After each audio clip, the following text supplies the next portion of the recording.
Welcome everybody to another YouTube Hangout. Super excited to be here. Happy Thursday. I'm joined by a new friend, Matthew Turner. He runs a podcast called the Hardcore MBA, and he's going to be interviewing me about my book, Your One Word. And I thought, awesome, happy to do it. How about we also turn it into a YouTube Hangout so you guys can learn about Matthew and his podcast as well. So Matthew, welcome aboard, man.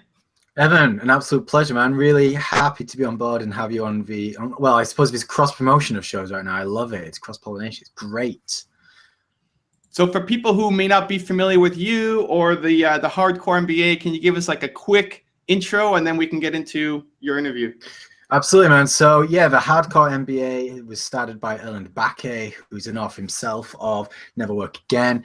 And I co-host with Erlend. Sometimes I'm the one who does the interviews, sometimes it's him.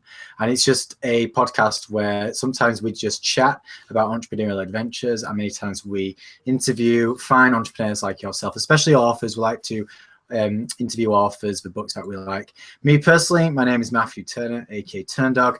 I wrote that book, Successful Mistake, and I think that kind of covers the lowdown of what we're all about. Like you, we just love to interact with entrepreneurs and delve into the various different ways to tackle that entrepreneurial journey. I love it. Hardcore MBA. I'm ready for it. Let's do it. So however you normally run your show, whatever questions, intro, whatever you want to do, take it away, Excellent. man. Oh, fantastic. Well, indeed, welcome everybody to the Hardcore MBA show. I'm Matthew Turner, filling in for Erlend Bakke, the author of Successful Mistake. And right now we have Evan Carmichael with us, who is, well, to say that he has been on the entrepreneurial path for a long time is an understatement.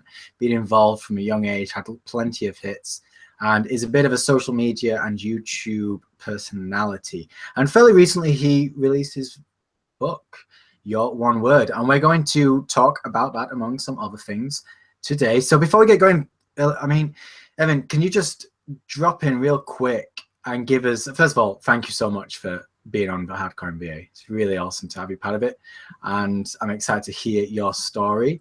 But can you just give us the very quick lowdown of you and Believe and everything that you've got going on in your world? Sure. I'll go high level and we can drill down wherever you want to drill down. I've been an entrepreneur, I think my whole life, but I really took it seriously when I was 19. I had a lot of entrepreneurial tendencies growing up, but I didn't recognize them, and I thought I wanted to be a banker.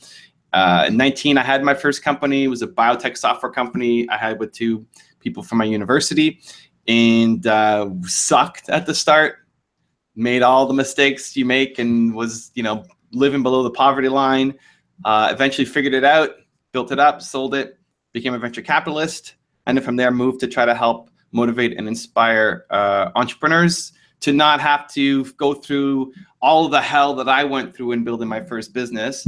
That's, fast forward to today, we've got a popular website for entrepreneurs, the most popular YouTube channel for entrepreneurs. We've got like 600,000 subscribers almost on the channel, a book that came out with Penguin Random House in December, and doing work to help entrepreneurs believe in themselves, believe in their mission, and believe that it's going to work out. And I think entrepreneurship can be a really lonely game. We don't typically have a lot of friends to talk to about our mission and what we're doing. You may have kind of a spouse or some friends who, they'll be empathetic, but they don't know what to tell you. And just like you guys, trying to be a resource to help people on their journey and give them the resources as well as give them the motivation to succeed. I love it. I love it. And like you see, I think you hit the nail on the head there. I mean, it can be such a lonely journey, and you can be surrounded by lots of people, but people who necessarily get the journey, that's a different question altogether. So great journey about your own personally. Now, you've been on an incredible path over the years, seen lots of future successes we've already touched upon. But how about the last 18 months of your life? I mean, that's what I'd like to know right now. I mean, what would you say your main focus and your main sort of milestones over the last year and a half have been? Past year and a half have been mostly my YouTube channel and my book. The YouTube channel takes up a ton of my time.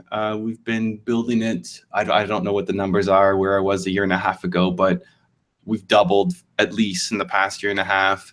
I acquired a business as well at the start of last year, so that's been a fun journey in building that up. And then the book is really about helping people with self-awareness, about finding what is the one core value that they stand for, and then building that into their life and business so that they could do things that are more on purpose, things that are more aligned with what they should be doing, instead of reacting to other people's realities.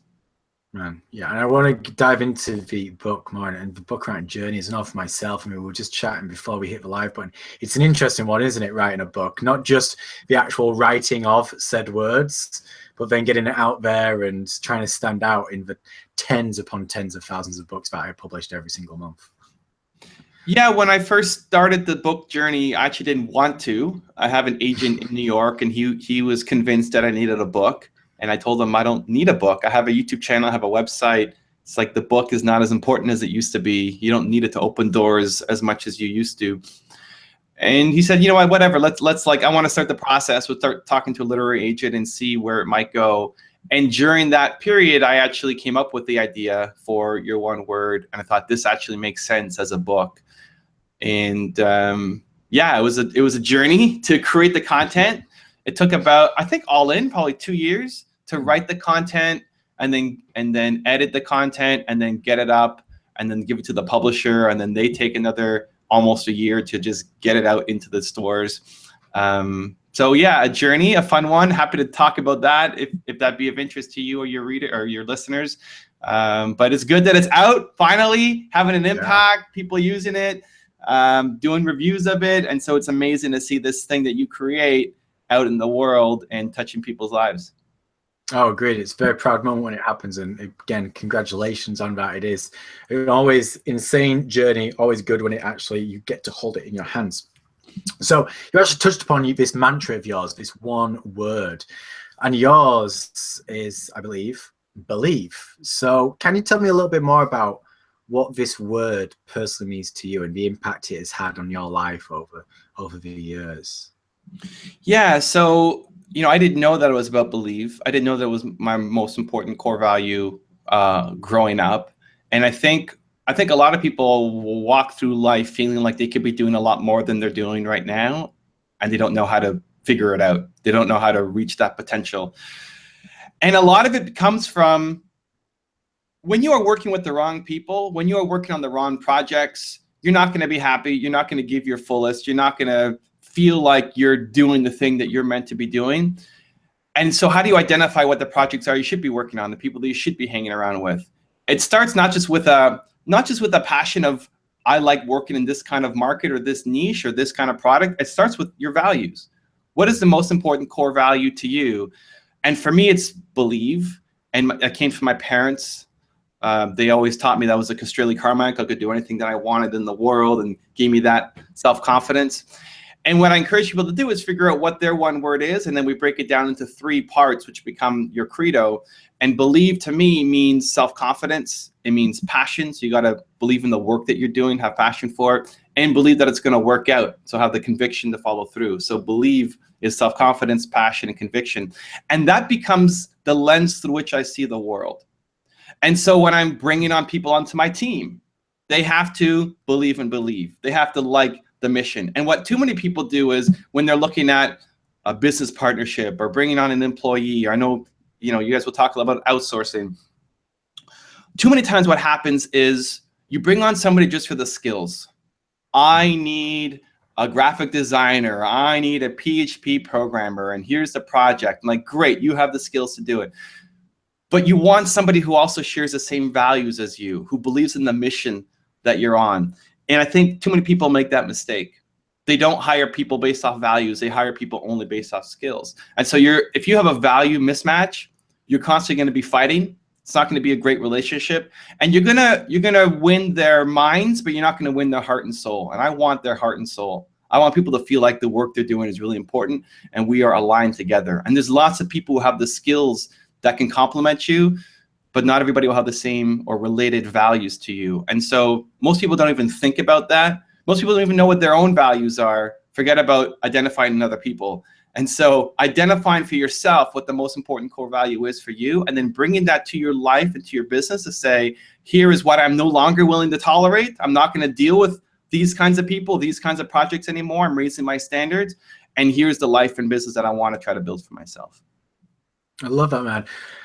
And I suppose the thing is, I mean, this core value, it's kind of like your one question. It's if in doubt, refer to that question, refer to that one word. And is what I'm going to do right now helping me keep on that path or not? It answers a lot of those questions. And as an entrepreneur, whether you want to build a big team or a virtual team, whether you want to keep it small, the whole thing about being an entrepreneur and a business owner is to create, is to build, is to provide value to the outside world.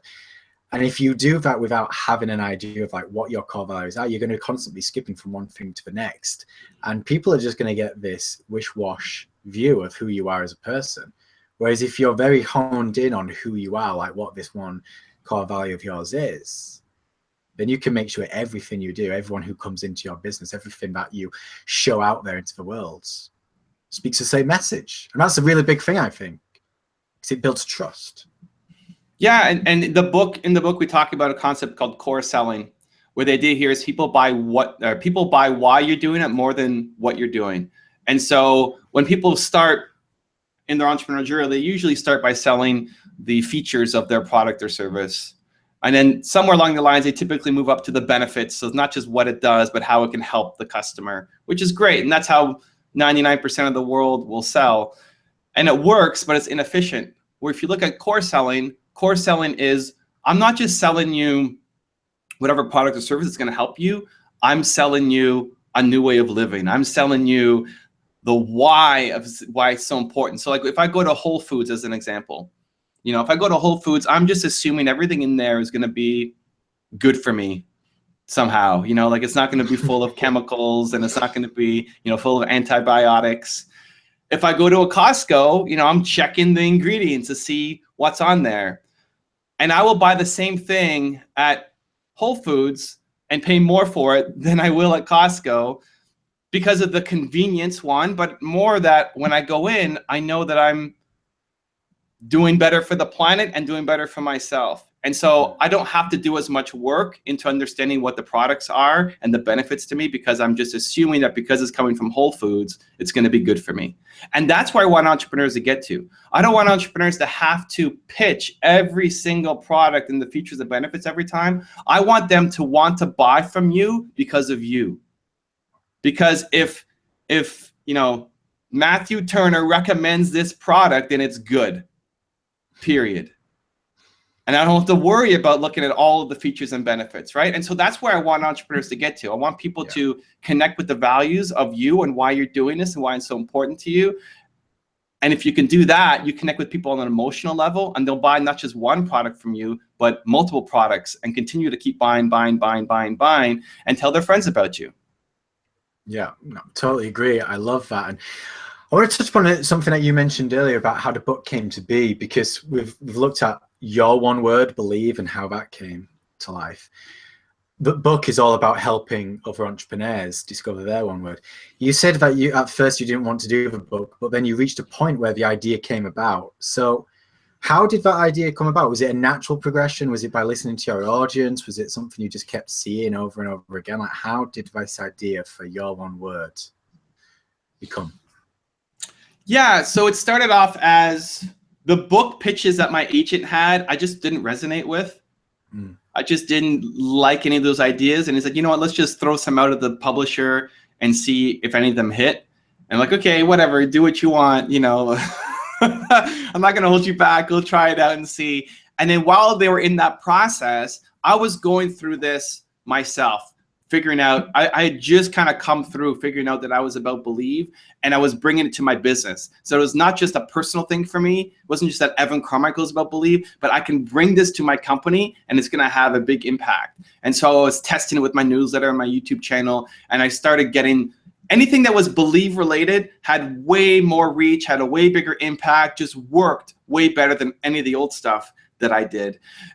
And so I was getting all these results with it, and I thought, I should go interview other people who've done this too, who found their one word, who've built a business around it, and basically lay out the blueprint, because I had stumbled my way onto it. I had some success, but I didn't have all the answers either.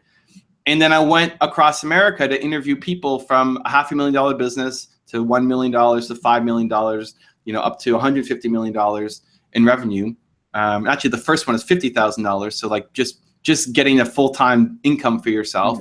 So $50,000 to $150 million. So no matter where you are in your entrepreneurial journey, there's somebody you can look to be inspired by and model what they're doing. And all of these people built their business around their one word without having a blueprint. And it's what I wanted to do further for my business. And so I wrote the blueprint. It's the guide so that other people can condense what took me, months and months and months and months into a really quick transition to get your business to the next level.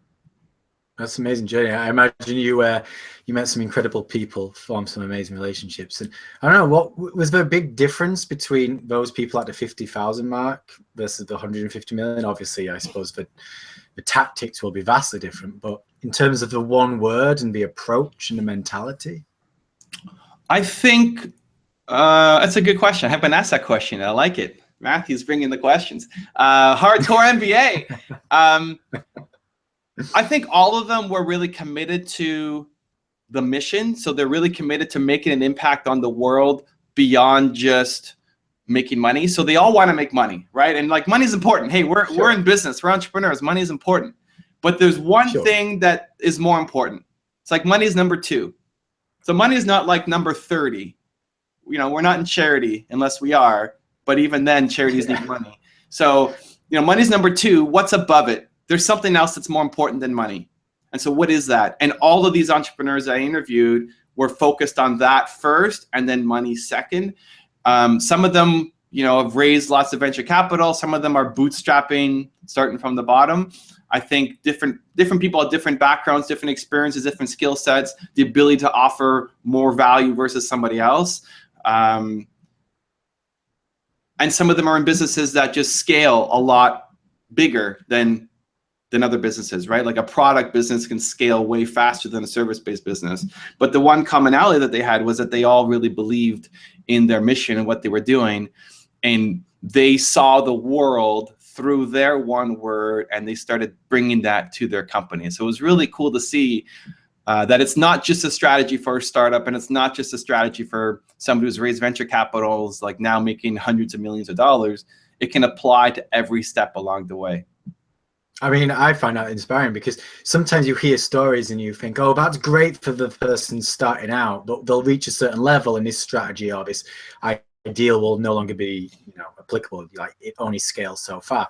And then flip verse, like there'll be certain things where that's great, but I need to be, 10 blocks down from where I am right now to get to that level. But this is something that works for those at the beginning, all the way for those at the very top of the pile. And that's inspiring because you want to know that you're going to be working on something that is going to continue to, I don't know, sort of ignite fires within you for the rest of your life, whether you're making 50 grand a year or 100 million. It doesn't really matter. It's all about like the experience in the life, and you need to have something fueling you. Yeah, and I really wanted to find businesses that were on different stages. And so the first guy, $50,000, is a graphic designer. And he wanted to have a full-time income for himself. And for a lot of people, that's a great goal. Like, hey, if I could leave my job and have a full-time income for myself, that's amazing. And so it's how he did it around his one word of awesome. And then again, all the way up, 500,000, 1 million, 5 million, 150 million. So no matter where you are, there's somebody there who's like you. And then there's also somebody ahead that you can say, you know what, like that 150 million, that may be too far to reach for some people. Like, you know what, I can't see myself getting 150 million. But you know what, 1 million, I could probably do 1 million. How do I, I'm curious to see what that guy's doing at 1 million that maybe I can bring into my business to make it happen. And so we picked product companies, we picked service companies, B2B, B2C, a range to show you that this applies to every kind of business and every phase of your company, so that no matter where you're at, there's somebody that you can be inspired by. It's great. So it's going to cover the whole spectrum. Is there a particular kind of person who you think this book is best suited for? If you were to define like the who your one word is for, like who would you say it is? Sure. So the book is divided into 3 sections: core, campaign, and company.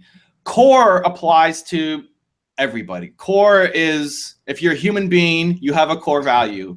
If you figure it out, it's going to help you in life, not just in business, just in life. If you know what you stand for, then you won't be subject to other people's opinions and biases, and You know, if you don't know what you stand for, you're always going to be living somebody else's life. And so figuring out what it is that you are all about is important. I think it's one of the most important exercises you can ever do in your life. And when I did my test audience for the book, I gave it half to entrepreneurs and half to non-entrepreneurs, just to see what the feedback would be. And the non-entrepreneurs loved it just as much. And they saw, man, there's so many connections to my relationships and to my job and to the projects I'm working on and the places that I volunteer. And so core, if you're a human being, it applies to you because you have a core value, and figuring it out is massively important. Campaign, now we start dealing with business. So if you're not an entrepreneur or not involved in business in any aspect, it's going to be less relevant to you. My goal with campaign is I want you to start being able to make money from your one word. You know, I know entrepreneurs, we're busy. We've got a lot of stuff on the go. You know, the last thing we need is another book telling us to do things. So I want to prove it. Like every step along the way, I want you to see results and prove to yourself that it's worth spending more time on. And so marketing is the easiest path in. If you can improve your marketing results, you can start making more money with your business. You're going to say, hey, this is working. Let's keep going. So campaign is all about creating a marketing campaign. How do you name your company? What logo do you pick? You know, what's your credo going to be?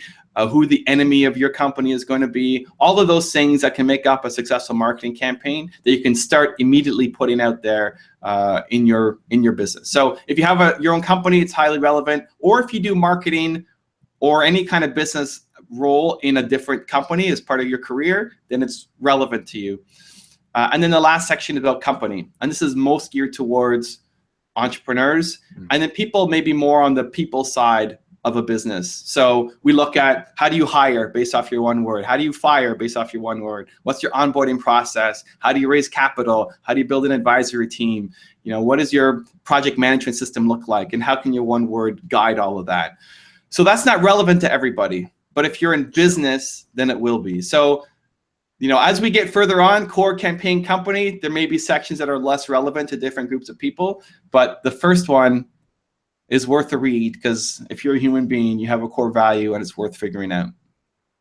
And it's amazing. I personally have met, you know, many people whose businesses have started from those initial passions, you know, those core values. You know, you start dedicating yourself to a thing, and before you know it, that thing can develop into a business organically, and then it just goes up to the next step and the next step. And before you know it, it's like, wow, I've made millions from this. And it started off by me just, well, I just want to do it. It means a lot to me, and it's led to this. So it's great to know that you can start at the bottom, get that side of things right, and who knows what the rest will come. Who knows?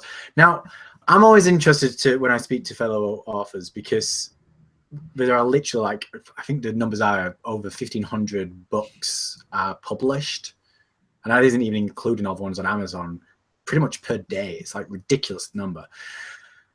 So from your perspective, why should someone care to read your book? There are so many other books out there. Like, if you had to just pick one reason, like that is the reason why they should care to read your book, what would it be?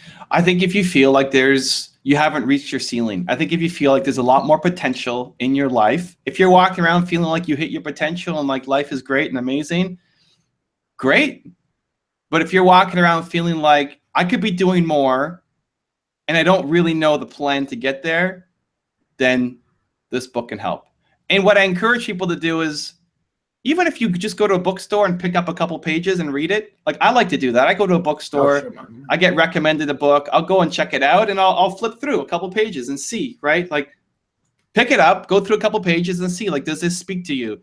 Again, if you're not, I would start with core, like start with that first section and see other pages that speak to you. Is it worth diving in a little bit more? What I, again, try to do every step along the way is make sure that you're getting value from it. It's going to impact you. It's going to touch you. If you do the exercises, it makes you think. And so for the people who feel like there's a little bit more that they could be doing, or maybe a lot more they could be doing in their life, then those are the people who should be reading the book. Nice. I love it, man. I'm actually going to test you now. And like, okay, let's get tactical, because I always love it when you can finish something off with a tactic. Yeah. So let's get a peek inside your book. Like, choose an exercise, ideally, I suppose, from the core.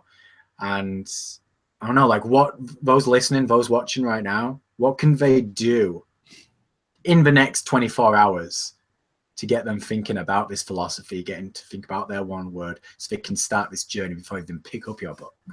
Sure. The easiest thing to start with that opens up the world is then understanding what your one word is. And so a tactical exercise to figure that out, I'll give you 3 steps. There's more in the book, but here's a kind of high level overview. One, think about it as this isn't just a word for the year. This isn't a New Year's resolution. This is who you've always been and always will be. If you think about who your favorite teachers were growing up, or what your favorite songs are, the kinds of movies you like to watch, or what did you love about your parents, write down everything in your life, the highest highs that have made you happy, write down those things, and then try to describe them. It's like, specifically, your favorite teacher. You've had hundreds of teachers in your life from high school and elementary school and college, university. Like, there's 1 or 2 that stand out. Why? What is it about them? Write down the qualities, and you'll see there's a commonality between the things that have made you come alive, your highest highs in your life. From there, that's the glue to create your one word. The other way that you could figure it out, some people have an easier time going negative. So the people you just can't stand being around, not that they're bad people, they just whether it's Aunt Susie at Thanksgiving dinner, or a former boss or a former colleague, it's like there's a characteristic, there's a value that they have that you just never want to be around. It's toxic for you. Yeah. Some people have an easier time going negative and thinking about that characteristic. Great, that's your anti-word. What's the opposite? That'll help you find your one word. And so understanding that it's a forever thing. Like I'm gonna believe and believe for the rest of my life. It's a constant. It's not a New Year's resolution. 2, looking about what makes you happy and always has in the past to give you a guide. Because what I want you to do is those like little blips of happiness in the past, I want that to be more present in the future, right? I want that to happen more often. I want you now to be able to understand what made you so happy and now plan for that and create that in your life and in your business instead of it happening randomly, right? When you know what made you happy, you can plan and create it more in your future. And then again, the third way is to go negative. Think about the things that you absolutely hate, and then you want to find the opposite and plan around that. So those are some exercises, kind of high level, to help you figure out what your one word is. I love that. And I love the negative one, because I find sometimes people find it hard to focus on the positive initially. You ask them, like, what makes you happy? And they go, I don't know. It's like, what makes you unhappy? Oh, I can list a whole lot of things that make me unhappy. And then and it's like, if that is something that is coming up time and time again, that, is a bit of a pain point in your life, then the opposite of that could be the door that opens you up to everything. 100%. Now, I mean, in the book, we go through, it won't just be what makes you happy. I'll guide you with like 20 questions and like name this and name this and name this to kind of prime your thinking so that you don't just have to come with some generic question. But yes, absolutely. Some people still find it easier to go negative than to go positive, and that helps them figure out what they stand for. Well, I've loved it, man. I mean, I know that we're coming towards the end of our time here, so I'd just like to take the opportunity to thank you so much. But to just finally, like, what's next up for Evan? We started off this conversation, what the last 18 months have been like. What are the next 6 months going to be like for yourself? What have you got in the works for us? I'm glad you said 6 months, because I often get asked, like, where are you going to be in 5 years? I have no idea. I have a big goal of I want to reach 1 billion entrepreneurs and help lots of people. But how the how doesn't matter. The how changes constantly. And so sure, man. 6 months, it's still going to be like my main focus is getting my YouTube channel better, helping more entrepreneurs, inspiring people with better content, improving myself as a speaker, being better on camera. And then promoting the book and getting the message out and answering questions and helping people through the roadblocks that they face along the way. I've been doing a weekly book series on my YouTube channel, chapter at a time, as a live, free 1-hour session with me to help go through the process and answer questions. Because I want people who pick it up. There's a whole bunch of free bonuses and worksheets and all that stuff. Like, I'm sure you too, being an author, you want people to pick it up and actually read it. I would much rather sell less and like people read the book and do the work, because it's going to impact their lives, than just sell 1 million copies and it just sits on people's bookshelves, right? And so I'm trying to do my best to make sure that people are reading it. If they have questions, I'm here to answer them for them. I want to make sure people get a result from reading the book. Oh, you're preaching to the choir, man. I mean, that is the thing. It's one thing to sell a book, but then to have that book read and to touch a life, that is why you write a book in the first place. So absolutely. Well, where can we find out more about yourself? There's obviously the YouTube channel and your website, but like, where can we find you? Where can we learn more about Evan and Co? Yeah, YouTube is where I do a lot of living. You just search me on YouTube. The book is wherever you buy books, Amazon, Barnes & Noble, whatever bookstores you buy books, it's there. And wherever you are on social, I'm on Twitter, I'm on Snapchat, Instagram, you know, wherever you like to hang out, I'm probably there. Just search me up, Evan Carmichael, and I look forward to chatting.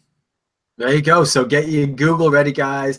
Evan Carmichael, your one word on Amazon. If you go to hardcoremba.com, and you'll check out the show notes. There's going to be links to both myself, to Erlend, and to Evan. You'll be able to learn everything that we've touched upon in this. I cannot wait to dive deeper into your world. And I just hope you get so much traction with your book. It's been an absolute pleasure speaking to you. And the whole idea of like a one single word and a core value resonates with me so much. And the work that I've been doing recently, I know that when someone focuses on one thing and just blows it up, it is so much better than someone who's got their hands in several other baskets. So you're onto a great thing, man. And I just cannot wait to be part of your journey and to see how it progresses. So cheers. Thanks for the love, Matthew. I appreciate it, man. Awesome, man. Well, I'll be speaking to you soon. So again, guys, check out hardcoremba.com. Check out the show notes. Leave a review. Sign up to the podcast. All that jazz. And check out Evan. And yeah, have a great day. Cheers.